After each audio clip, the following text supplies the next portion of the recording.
എല്ലാവർക്കും ഹൃദയം നിറഞ്ഞ നമസ്കാരം. ഓം ഗുരുർബ്രഹ്മ ഗുരുർവിഷ്ണു ഗുരുർദേവോ മഹേശ്വര ഗുരു സാക്ഷാത് പരം ബ്രഹ്മ തസ്മൈ ശ്രീ ഗുരവേ നമഃ.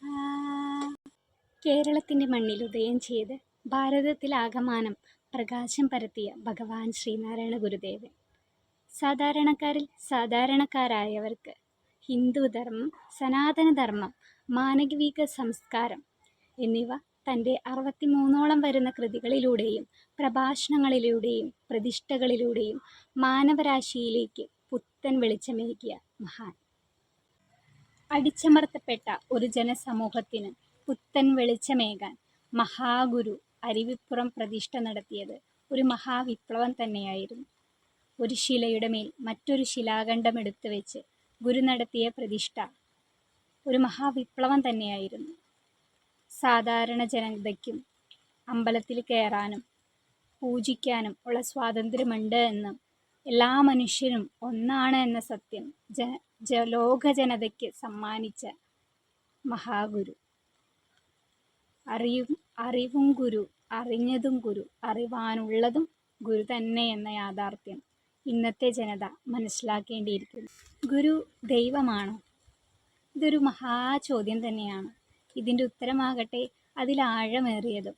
നമ്മുടെ ഈ കൊച്ചു സംഭാഷണം തുടങ്ങുന്നതിന് മുന്നേ നമ്മളൊരു പ്രാർത്ഥന ചൊല്ലി. ഗുരുധ്യാനം.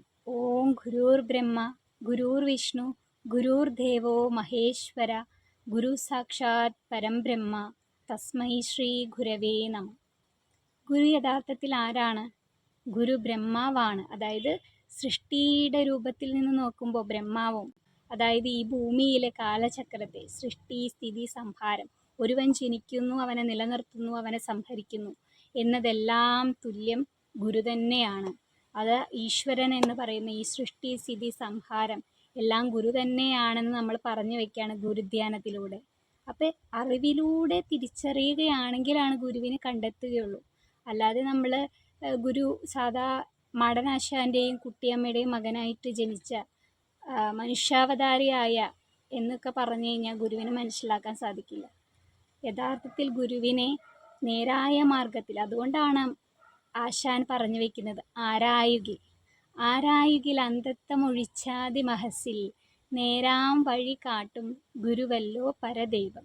ആരായുക, അതായത് അന്വേഷിക്കുകയാണെങ്കിൽ, അതായത് മനുഷ്യൻ്റെ അവിദ്യാഭാവം ഒഴിവാക്കി അറിവിലൂടെ അന്വേഷിച്ച് മനസ്സിലാക്കുകയാണെങ്കിൽ മാത്രമേ ആ സത്യം തിരിച്ചറിയുകയുള്ളൂ. ആരാണ് ഗുരുവെന്ന്. അത് തന്നെയാണ് ഗുരുധ്യാനത്തിൻ്റെയും അർത്ഥം വരുന്നത്. അന്വേഷിക്കുകയാണെങ്കിൽ നമുക്ക് മനസ്സിലാക്കാം ഗുരു ആര് തന്നെയാണ്, ഈശ്വരനാണ്. ഗുരു എന്ന വാക്കിൻ്റെ അർത്ഥം എന്താണ്?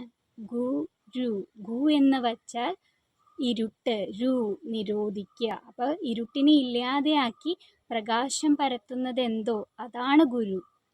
അപ്പം സാക്ഷാൽ ഭഗവാൻ ശ്രീനാരായണ ഗുരു ഈശ്വരനാണ് എന്ന സത്യം എങ്ങനെയാ തിരിച്ചറിയുക? ഗുരുവിനെ അടുത്തറിഞ്ഞവർക്ക് മാത്രമേ ആ സത്യം തിരിച്ചറിയുകയുള്ളൂ.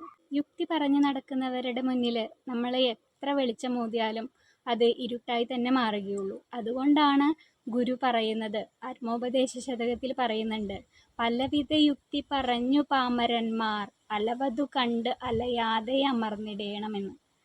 കണ്ട, മഹാസത്യമാണ്. ഗുരുവിനെ നേരിട്ടറിയുമ്പോഴാണ് നമുക്ക് ആ പ്രകാശം, ഗുരുവിൻ്റെ ആ ആഴത്തിലേറിയ അറിവ് മനസ്സിലാകുകയുള്ളൂ. സത്യമെന്ന് പറയുന്നത് എന്നും മൂടപ്പെട്ട് കിടക്കുക. സത്യമെന്ന് പറയുന്നത് ഈശ്വരനാണ്. അപ്പം ബ്രഹ്മസത്യം എന്ന് പറയുന്നതോ തിരിച്ചറിയാൻ പറ്റാത്ത അറിവാണ്. അപ്പം ആ അറിവ് തിരിച്ചറിയാൻ പ്രയാസമാണ്. അതുപോലെ തന്നെയാണ് ഗുരുവിനെ അറിയുക എന്നതും. ഒരു ജന്മായുസ് കൊണ്ട് മനസ്സിലാക്കാൻ പറ്റാത്ത ഒന്ന് തന്നെയാണ് മഹാഗുരു. അത് ഗുരുവിനെക്കുറിച്ച് അറിയുന്നവർക്ക് മാത്രമേ സാധിക്കുകയുള്ളൂ. അപ്പോൾ ഈ കാലഘട്ടത്തിൽ, ഈ കലിയുഗത്തിൽ നമ്മൾ അറിയേണ്ടതും തിരിച്ചറിയേണ്ട ഒന്ന് തന്നെയാണ് മഹാഗുരുവിനെ പറ്റി, ഗുരു നൽകിയ സന്ദേശങ്ങൾ, ധർമ്മപാഠങ്ങൾ ഇവയെല്ലാം. അതുകൊണ്ടാണ് ആശാൻ പറഞ്ഞത് ആരായുക, അന്വേഷിക്കുക എന്നുള്ളത്. എന്നാൽ മാത്രമേ കണ്ടെത്തുകയുള്ളൂ. ആശാൻ പറയുന്നുണ്ട്, നമുക്കുവിൻ സഹജരെ നിയതമീ ഗുരുപാദം നമുക്കിതിൽ പരം ദൈവം നിനക്കിലുണ്ടോ. യഥാർത്ഥത്തിൽ ആലോചിച്ച് നോക്കൂ, നമുക്കിതിൽ പരം ദൈവം നിനക്കിലുണ്ടോ. ഇനിയുള്ള കാലഘട്ടത്തിൽ, ഈ കലിയുഗത്തിൽ നമ്മൾ മുറുകെ പിടിക്കേണ്ടത് ഗുരുവിൻ്റെ സന്ദേശങ്ങളാണ്.